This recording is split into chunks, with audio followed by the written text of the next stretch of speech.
Hey there, Grumpy Old Fart here. This is an unusual video. I found information on this a long time ago, but I think it was a different case because I saw one alien body, and every resource that I could find. Whenever I do the research for these, I always like to have proof is a hard word to define, but I try to have multiple sources so that, you know, this is what this person said and he's got this as evidence, you know, that kind of thing. I saw this body that a farmer had, and it was every corroborating source that I looked up said it was bullshit, so I did not report on it. However, now we've got some corroborating evidence. This is a different story, but it's very similar. I want to do a quick shout out to Mike Mullen over at Night Terrors. He used one of my videos in one of his podcasts, one of his programs. Amen. God bless you, sir. Thank you. I've had a lot of comments on that. This particular story comes out of Peru, and I've done videos on the Nazca lines and on the elongated skull phenomena. Go ahead and go check them out. Recently, a tomb robber in the Nazca area found a number of mummies. 3 of these mummies are very, very strange. They seem to be more reptilian. They have 3 fingers and 3 toes. They are very, very small. There's 2 males and 1 female. They have elongated skulls. These mummies were naturally mummified instead of through a mummification ritual like they do in Egypt and like that. This was the conditions where they died naturally mummified them to keep them fresh, for lack of a better word. These mummies are perfectly preserved and were extensively studied by professional scientists. Much of the study was done in Colorado. Some of the DNA testing, as I understand it, was done in Russia. Other mummies were found in the same tomb.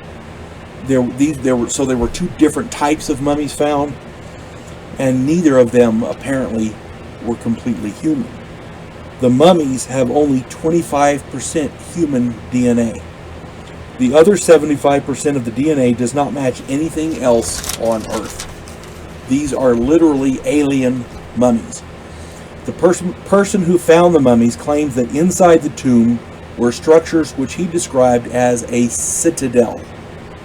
So this is whoever put these mummies in there, they wanted them protected.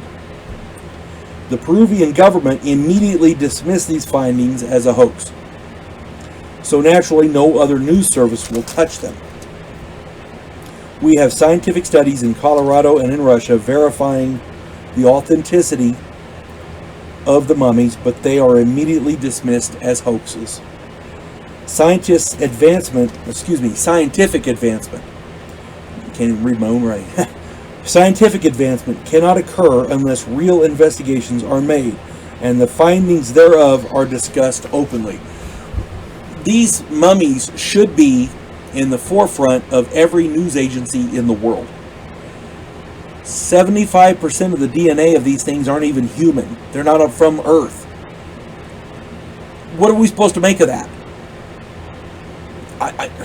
In other words, for those of you who are a little ignorant of this, let me explain. Ignorant was a strong word. For those of you who don't understand, let me explain. You have 2 people, one human, one not. They make a baby. That baby is now half human. So then this baby has a human pairing. They make a baby. That baby is now quarter human. Okay, so we're talking multi-generational. You got to see these mummies. They don't look human. They look like those little gray alien dudes. There's nothing about these that says human. And even the ones that that are normal human sized don't appear human.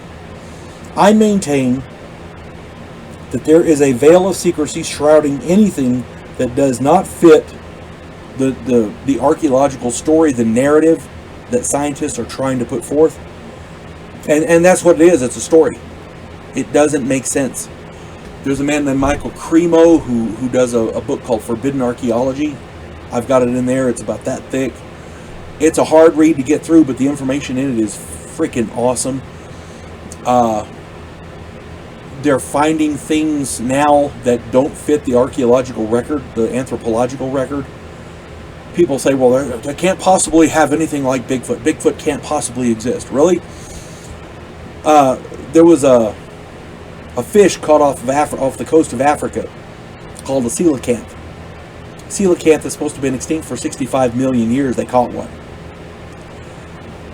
In Vietnam, we fought a war in the 60s and early 70s. Well, in the mid-70s, after the war, they found an entirely new species of antelope. This antelope hides in the water and breathes through the top of its head. Nobody bothered to see it. Nobody knew it was there. We fought a war there. We had hundreds of thousands of people running through the jungle with guns shooting each other. Nobody saw it? Nobody? Really? According to cryptozoologists, Bigfoot is the master of its domain. Bigfoot could conceivably exist because where would you see Bigfoot? Accidental sightings. You're driving along and he crosses ahead of you. In front, at the limit of your lights. You're hiking in the woods. Oh, what the hell's that? Look over there. He doesn't know you're there, so he doesn't know to hide. If he knows you're coming, he can hide. He's the master of his domain. Bigfoot could conceivably exist. I'm not saying he does. I'm using it as an example. Saying these mummies are hoaxes completely discounts any scientific investigation. And it's all bullshit. There's more out there to learn than what we've already learned. If at any point the human species decides that they know everything, we're fucked. So, hope this finds everybody well. You folks have a good day. God bless one and all.